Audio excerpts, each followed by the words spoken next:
Hello दोस्तों, अगर आपने नई नई और मज़ेदार कहानियों के लिए हमारे चैनल को सब्सक्राइब नहीं किया है तो अभी सब्सक्राइब करें। साथ ही बेल आइकॉन पर क्लिक करें ताकि हमारे नई वीडियो की नोटिफिकेशन आप तक पहुंचे सबसे पहले। हमारे वीडियोस को लाइक करें और शेयर करें अपने दोस्तों के साथ। चलिए शुरू करते हैं आज की कहानी। बहुत समय पहले की बात है। एक घना और विशाल जंगल था जहां तरह तरह के जानवर रहते थे। उसी जंगल में एक शेर रहता था जिसका नाम शेरू था। एक समय वह बहुत ही बलवान और तेज था। उसकी दहाड़ इतनी भयानक होती थी कि जब वह गरजता पूरा जंगल कांप जाता। बड़े बड़े पशु पक्षी उसकी आवाज सुनकर डर के मारे अपने बिलों और घोंसलों में छुप जाते। शेरू ने अपने जीवन में न जाने कितने शिकार किए थे। वह किसी भी जानवर को पलक झपकते ही पकड़ लेता और खा जाता। लेकिन समय के साथ साथ सब कुछ बदल गया। एक दिन उसका एक विशाल हाथी से भयंकर युद्ध हुआ। यह युद्ध कई घंटे चला और दोनों ओर से खूब ताकत झोंकी गई। इस लड़ाई में शेरू को गहरी चोटें आईं। उसकी हड्डियां टूट गईं, शरीर लहूलुहान हो गया और वह बहुत कमजोर हो गया। अब वह पहले जैसा नहीं रहा। वह शेर जो एक समय जंगल का राजा कहलाता था, अब चलने फिरने लायक भी नहीं रहा। वह इतना अशक्त और लाचार हो गया था कि खुद से खाना तक नहीं खोज सकता था। उसका शरीर ढीला पड़ गया, आंखों में पहले जैसी चमक नहीं रही और वह अक्सर भूखा ही सो जाता। उसी जंगल में एक चालाक और चतुर सियार रहता था जिसका नाम मोनू था।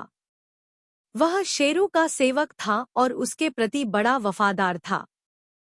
वह उसकी सेवा करता, उसकी चिंता करता और जब जब शेर संकट में होता वह उसकी मदद को आगे आता।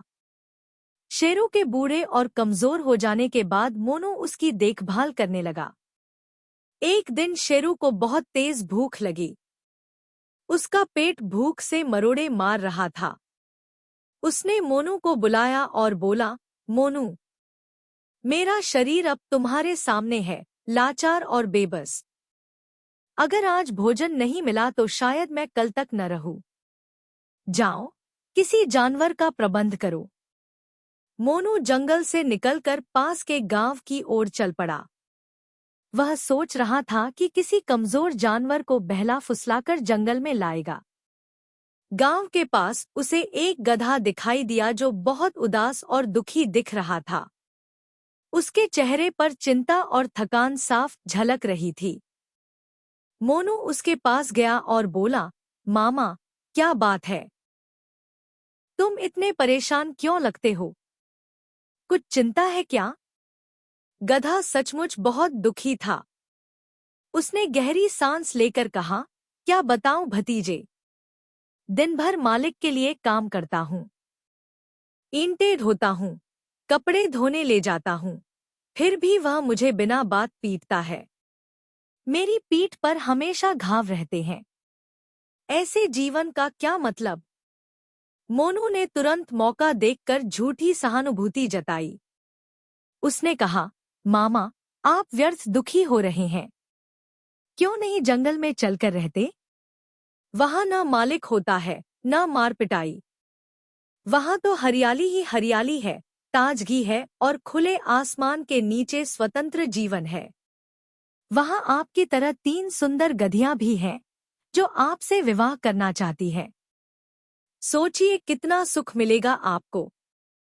गधे की आंखों में आशा की चमक आ गई, पर फिर थोड़ा सोचकर बोला, लेकिन जंगल में हमारा क्या होगा? हम घास खाने वाले जानवर हैं। कहीं कोई हिंसक जानवर हमें खा ना जाए? मोनू मुस्कराकर बोला, मामा, मैं आपके साथ हूं। मेरी निगाह के सामने आपको कोई छू भी नहीं सकता। ऊपर से वहां का वातावरण इतना सुंदर और शुद्ध है कि आप वहां रहकर जवान हो जाएंगे। चलिए न मेरे साथ। गधा मूर्ख था। उसने बिना ज्यादा सोचे समझे हामी भर दी और बोला, चलो भतीजे, अब और नहीं सोचता। गांव में तो मार ही खा रहा हूँ, जंगल में क्या बुरा होगा। मोनू खुशी खुशी गधे को लेकर जंगल में चल पड़ा। वह उसे सीधा शेरू के पास ले गया। शेरू को गधा देखकर भूख और तेज लगने लगी।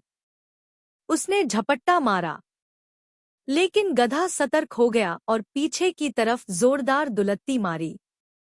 वह तेजी से भाग गया। शेर जोर से करा उठा और दर्द से तड़पता रह गया। मोनू को बहुत अफसोस हुआ। उसने कहा, महाराज, आप तो अब किसी निरीह जानवर को भी नहीं पकड़ सकते। क्या फायदा फिर इस जीवन का? शेरू शर्म से बोला, मैं क्या करता। जैसे ही मैं झपटा, उसने दुलत्ती मार दी। अब तुम ही जाओ और किसी और को लाओ। वह गधा अब तो वापस नहीं आने वाला। मोनू बोला, नहीं महाराज, वही गधा फिर से आएगा। थोड़ी चतुराई से काम लूंगा। वह फिर गधे के पास गया। गधा बहुत गुस्से में था। बोला, कैसी जगह ले गए थे तुम? वहां तो जान ही निकल गई थी मेरी। मोनू हंसकर बोला, अरे मामा, वह गधी तुम्हें गले लगाने आई थी और तुम डर के मारे भाग गए।